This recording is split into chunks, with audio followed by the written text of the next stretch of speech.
Hey everyone, actually 10 years ago now, Nvidia released the GeForce GTX 1060 Mobile, a laptop GPU from the Pascal series that was actually pretty special back then because it was almost as fast as its desktop counterpart.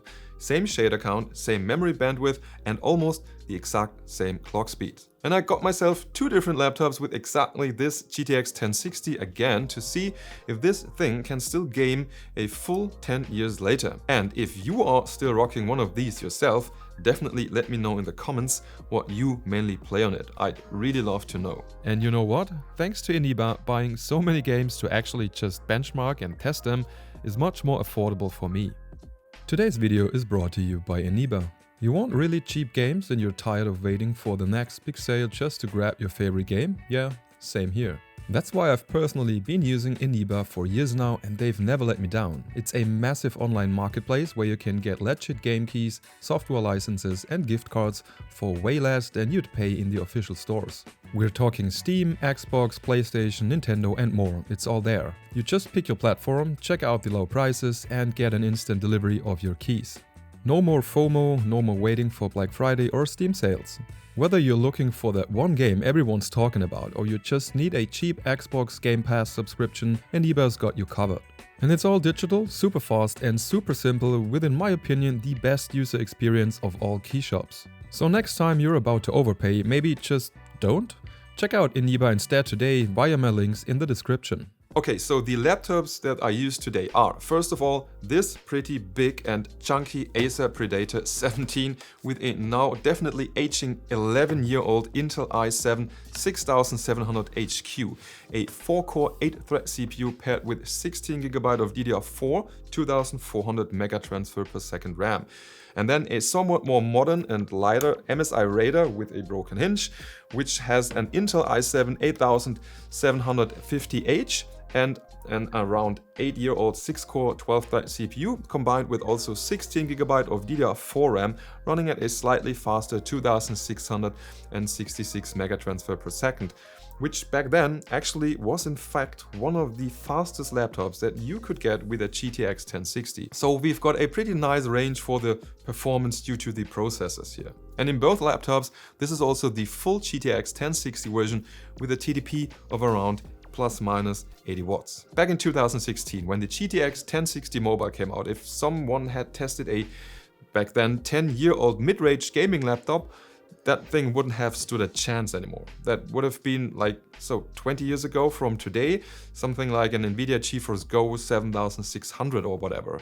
But with the GTX 1060 Mobile, you can actually still play quite a few current games surprisingly well. For comparison, in 3D Mark Firestrike, these two laptops still score around 9.5 to 10.5 thousand points.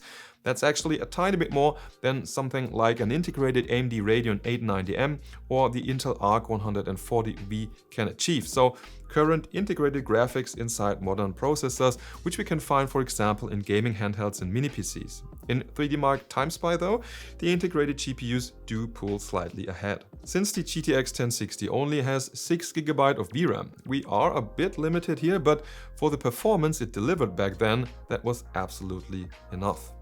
Usually you can't really use the higher resolutions and graphics settings anyway, that would need more VRAM, because the raw performance for that just isn't there anymore. I actually tested this again the other day with the RTX 4050 and took another look at the whole VRAM topic. And that card is still noticeably faster even in the 50W version, so there the 6GB are definitely more annoying. And now let's jump directly into the games and compare both laptops to see how big the performance difference really is, especially because of the two different CPUs. Oh, and I forgot to mention that 528.28 is the latest driver available for the GTX 1060, since Nvidia unfortunately ended support for it at the end of 2025, which means especially games released after October 2025 didn't receive any driver optimizations anymore. So the first game for today is Arc Raiders by Embark Studios from October 2025.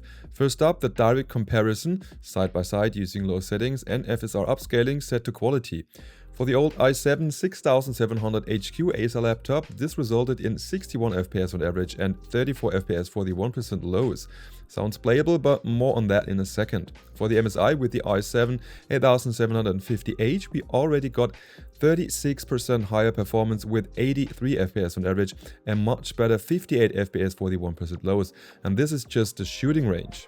If we now jump into an actual match on the i7 6700 HQ laptop, performance dropped to a miserable 35 FPS on average with really bad 1% lows of 13 FPS. And you can clearly see here that this really isn't playable anymore, especially for a multiplayer shooter. Too much stuttering, too unstable, and simply not enough FPS. The GTX 1060 is just chilling at only 40 to 50% utilization, and the CPU is very clearly the overwhelmed bottleneck here. On the MSI Raider with the 8th Gen i7, things looked completely different with 65 FPS on average and 37 FPS for the 1% lows. GPU utilization still isn't sitting at a stable 100%, but it's noticeably higher and the game also feels significantly smoother. And in my opinion, this is actually still playable. Next up, let's take a look at Ubisoft's Assassin's Creed Shadows from March 2025. The integrated benchmark ran almost identical on both systems, with even a 1 FPS advantage for the GTX 1060 system at 1080p using very low settings and FSR set to balance, but that's well within the margin of error. Here you can clearly see that the game is demanding enough for the GTX 1060 mobile to remain the absolute bottleneck. We can see that the older CPU is being stressed a lot more, but it doesn't actually make a difference here. 35 versus 34 FPS on average with 1% lows of 27, and that actually translated over into real gameplay as well, which honestly surprised me. In around 5 minutes of running around and fighting, I ended up with 38 FPS on average and very stable frame times with good 1% lows of 31 FPS. So, is this still playable? In principle, yeah, if you are a bit more tolerant and you can live with FPS around 35, but it does work, technically. At the end, we'll also take a quick look at Assassin's Creed Valhalla because that one actually runs a lot better.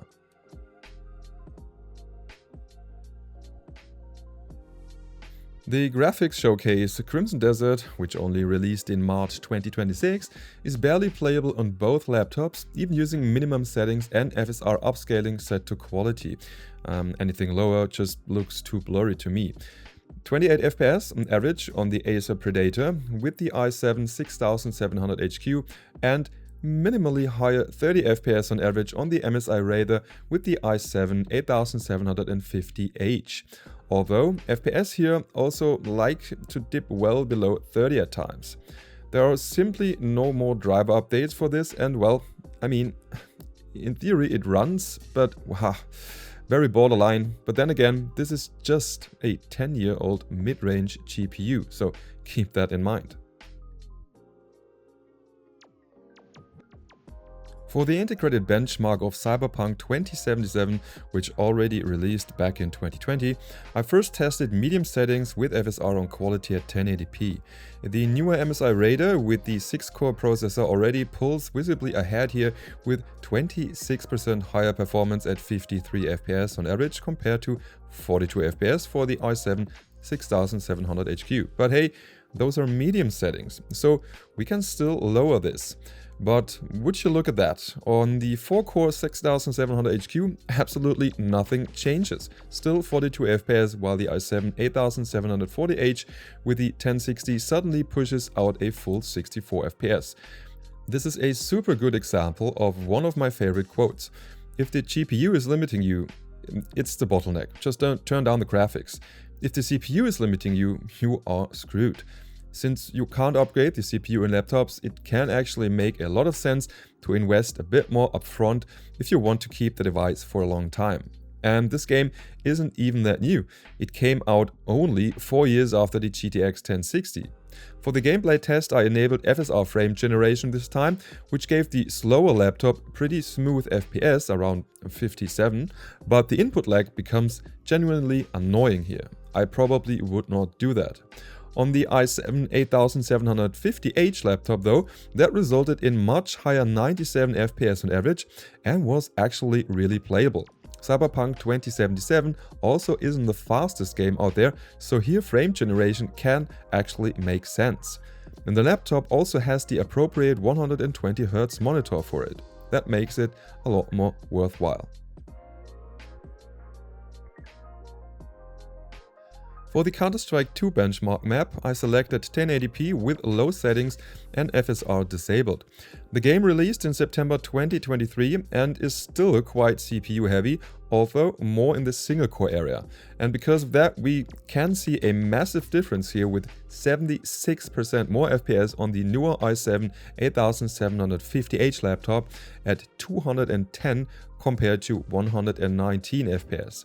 It's playable on both, so that's already good, but that's a pretty insane performance jump purely because of the processor. The 1% lows are, as usual for CS2, only around half of the average FPS, but as always, that can safely be ignored. Playable. Anno 117 basically shows the exact same picture again. The processor is the bottleneck in the older Acer laptop, while the GTX 1060 utilization stays well below 100%. And that also hurts the frame times and the 1% lows, meaning the left side stutters noticeably more than the right. Purely based on the FPS, the game would actually still be playable at the settings that I tested. Low settings combined with FSR on quality, since it's a slower paced city builder. But once again, the CPU makes a huge difference in how well that actually works. In general though, a GTX 1060 mobile can still deliver over 30 FPS here, which is, in my opinion, enough.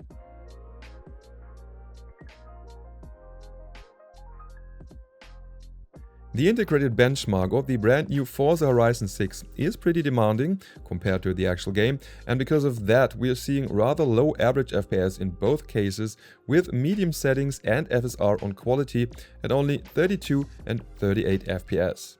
Again, noticeably more stuttering and worse frame times with the old processor that's getting pushed even harder than the newer 8th Gen i7. Dropping down to low settings improves things a bit with 40 and 48 FPS on average, but it's still not exactly great.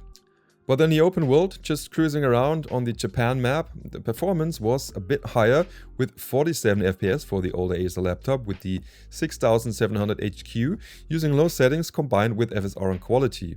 So just for some casual fun on the side, honestly almost doable.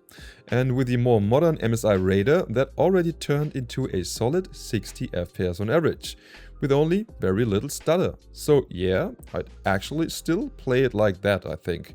It was okay, but for the 10th time again, very dependent on the CPU next to the GTX 1060.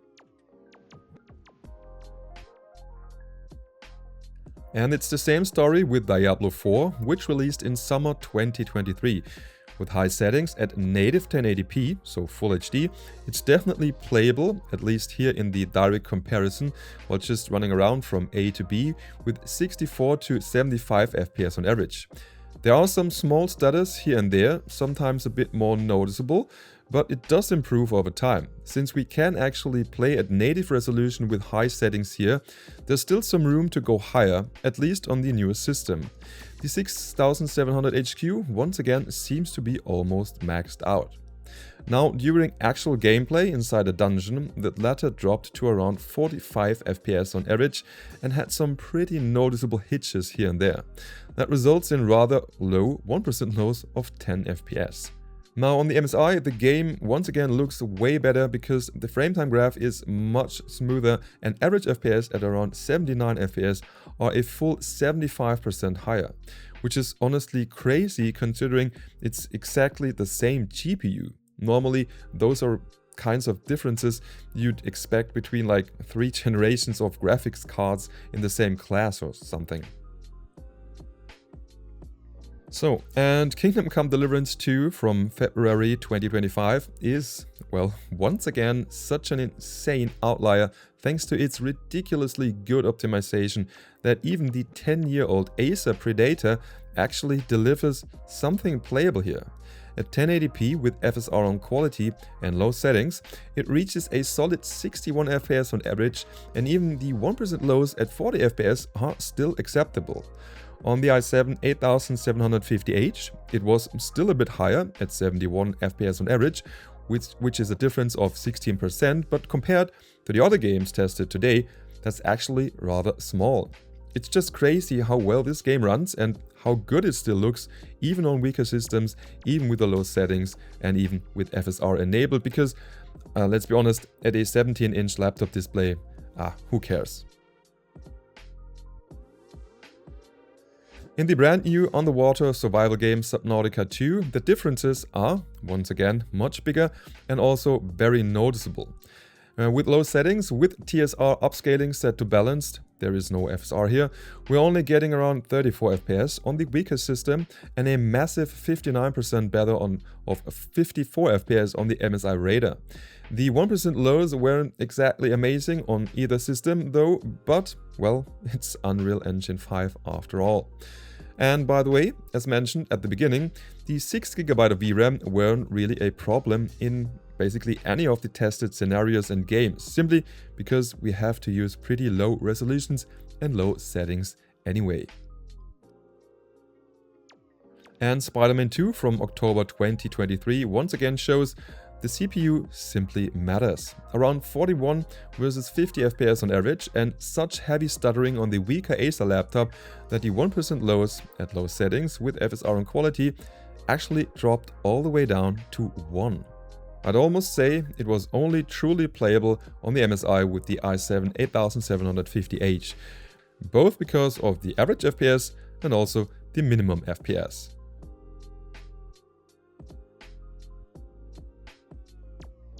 So now, before we come to an end, we're just having a quick look at 5 more popular and partly very recent games that I only tested on the newer MSI to see how they generally play on a GTX 1060 today, kind of like an honorable mention if you want.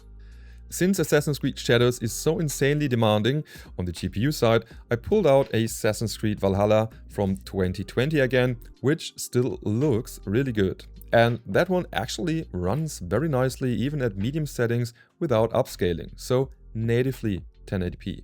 We're getting 63 FPS on average here, although I keep getting these weird stutter sequences every now and then that you can see pretty clearly in the frame times. But I can still remember my old GTX 1060 laptop back in 2020, 2021, and even with a weaker CPU, that game was absolutely playable just fine at medium settings. So it's probably just this system here that's having these issues. Baldurs Gate from 2023 also runs perfectly fine on medium settings combined with FSR on quality. And here stutters are only half as bad since, you know, it's not real time but turn-based, so response time isn't that important. That gave anywhere between 50 and 100 FPS depending on the scenario, which varies massively in this game. But this 120 to 150 hour monster of a game can actually still be played through wonderfully on a 10-year-old GTX 1060 laptop. And even the fairly new Call of Duty Black Ops 7 seems to run really well using the simple graphics preset at 1080p with FSR set to ultra quality, delivering around 80 FPS on average on Nuketown 24/7. And high GPU utilization, which is always very welcome to see. Even though the frame times do show occasionally stutters here, but from what I remember while playing, and also based on the video footage here, they were not actually noticeable. So yeah, it is playable to some extent, probably not too sophisticated, just for casual fun. And fitting for the World Cup, EA FC 26 is also wonderfully playable at high settings in native 1080p with very high average FPS around the 100 mark, and there was basically no stuttering at all apart from transitions between gameplay scenes and replays, etc. But sure, football or soccer isn't exactly the most graphically demanding genre out there, and of course they want that game to run on as many systems as humanly possible. So on a GTX 1060 laptop, this is definitely no problem at all. And last but not least, one round of Fortnite in the latest version in no build mode at 1080p using the low settings and TSR on quality, but carefully, not in the performance mode, but in the regular DirectX 12 mode. And at least on the MSI Raider, it actually ran pretty nicely with around 119 FPS on average and 52 FPS for the 1% lows. At least the 120Hz monitor in here actually makes sense for this, and I could also imagine the 1% lows getting a bit better after a few rounds, which is pretty much what I'm used to from past experience with other systems. Okay, so yeah, you can absolutely still have fun with a GTX 1060 laptop even 10 years later, and in some cases even in brand new games. Would you have expected that? Let me know in the comments. Yeah, of course, almost always at only Full HD aka 1080p and usually with low or medium settings, but as we just saw, the used processor actually plays a pretty important role and can in some games genuinely make the difference between playable and probably unplayable. The 6GB were absolutely sufficient for that time, and with a few exceptions they still kinda are today. Because of the missing ray tracing support though, more and more games are becoming completely unlaunchable. And sure, some people won't be happy anymore with 30 to 40 FPS and low settings, and I get that. Of course, with a 10-year-old device there is also a much higher chance of hardware failures of any kind, but I'm pretty sure there are still quite a few GTX 1060 laptops out there doing a great job and providing a ton of fun for their owners. And of course, one has to be aware that current integrated graphics inside gaming handhelds, mini PCs and non-gaming laptops are now basically delivering the same performance and sometimes even a bit better.